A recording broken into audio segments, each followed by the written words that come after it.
Hello दोस्तों, नमस्कार। स्वागत है आप सभी का फिर से मेरे यूट्यूब चैनल पर।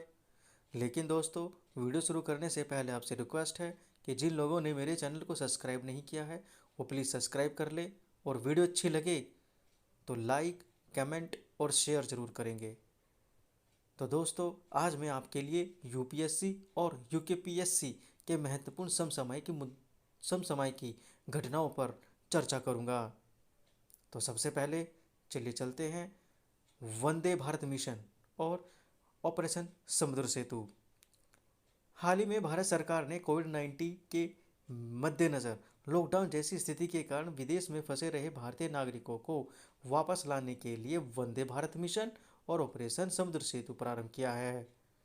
वंदे भारत मिशन, जिसके अंतर्गत विदेशों में फंसे रहे 15,000 भारतीय नागरिकों को वापस लाया जाएगा, और इस मिशन के तहत विदेश से लगभग 2,000 लोग रोजाना भारत वापस लाए जाएंगे।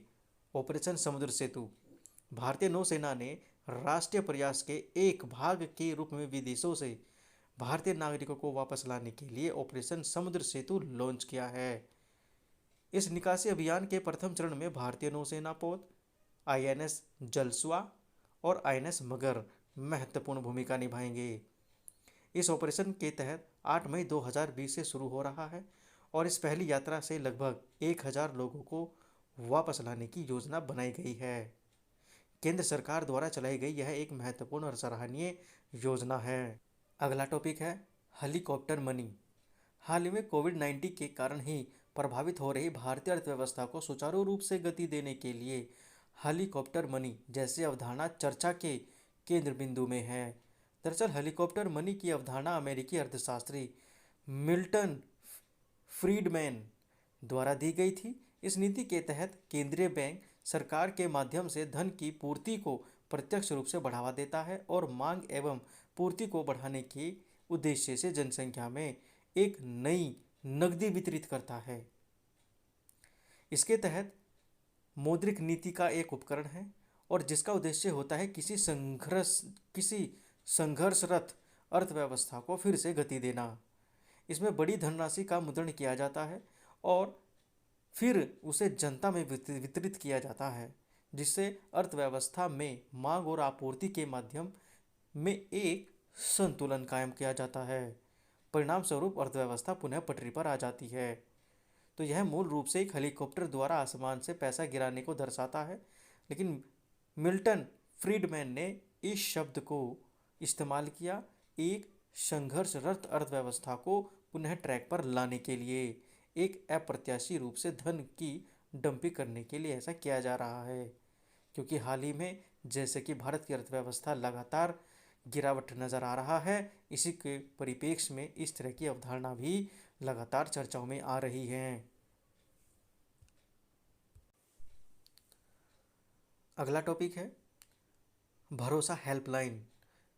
दरअसल केंद्रीय मानव संसाधन विकास मंत्री रमेश पोखरियाल ने एक आभासी मंच के माध्यम से उड़ीसा केंद्रीय विश्वविद्यालय के भरोसा नामक एक हेल्पलाइन नंबर 0804680110 का शुभारंभ किया है, जिसका उद्देश्य कोविड-19 की महामारी के कठिन समय के दौरान छात्र समुदाय की परेशानी को दूर करना है।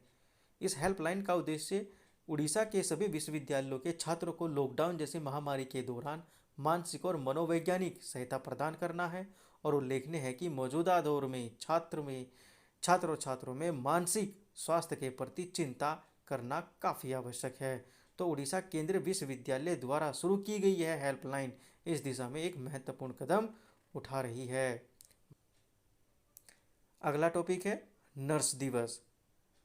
हाल ही में संपूर्ण विश्व में 12 मई को अंतर्राष्ट्रीय नर्स दिवस के रूप में मनाया जाता है। इस दिवस का आयोजन मुख्य रूप से आधुनिक नर्स के जनक फ्लोरेंस नाइटिंगेल की याद में किया जाता है, लेकिन उल्लेखनीय है अंतर्राष्ट्रीय दिवस समाज के प्रति नर्सों के योगदान को चिन्हित करता है। अंतर्राष्ट्रीय नर्स दिवस 2020 की theme nursing the world to health.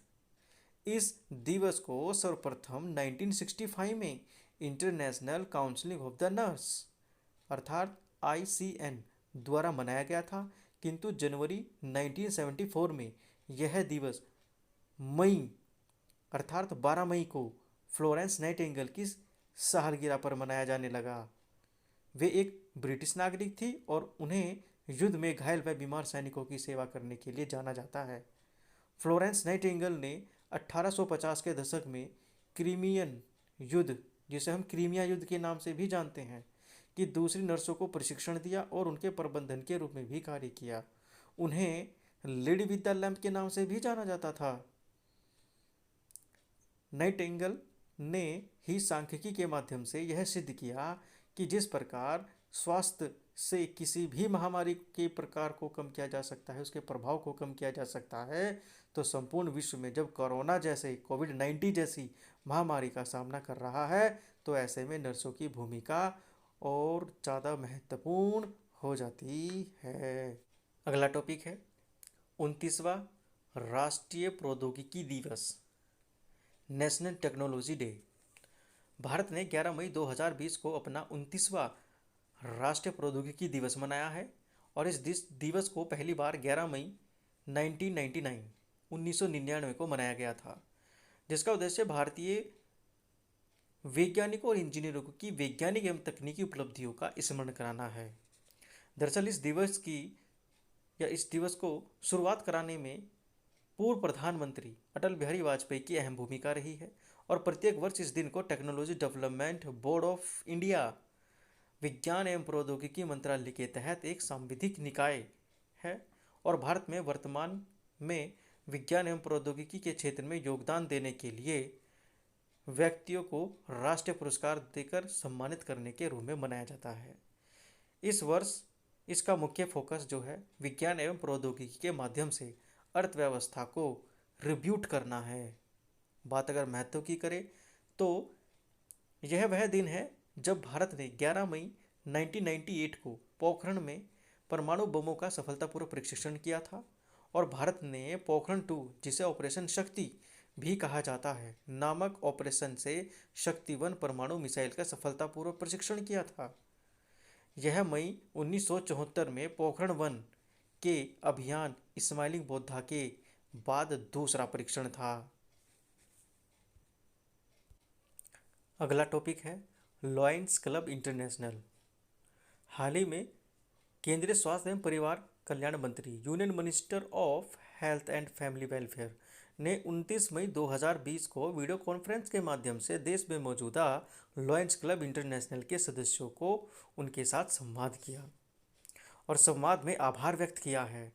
दरअसल इस अवसर पर केंद्रीय स्वास्थ्य एवं परिवार कल्याण मंत्री ने कोविड-19 के खिलाफ लड़ाई में लॉयंस क्लब के सदस्य, जो विशेष रूप से उन्होंने पीएम केयर्स अंशदान, अस्पतालों के लिए उपकरण, सैनिटाइजर्स और खाद्य पदार्थ तथा पीपीई किट और N95 मास्क आदि के माध्यम से उनके सराहनीय योगदान के लिए आभार व्यक्त किया है।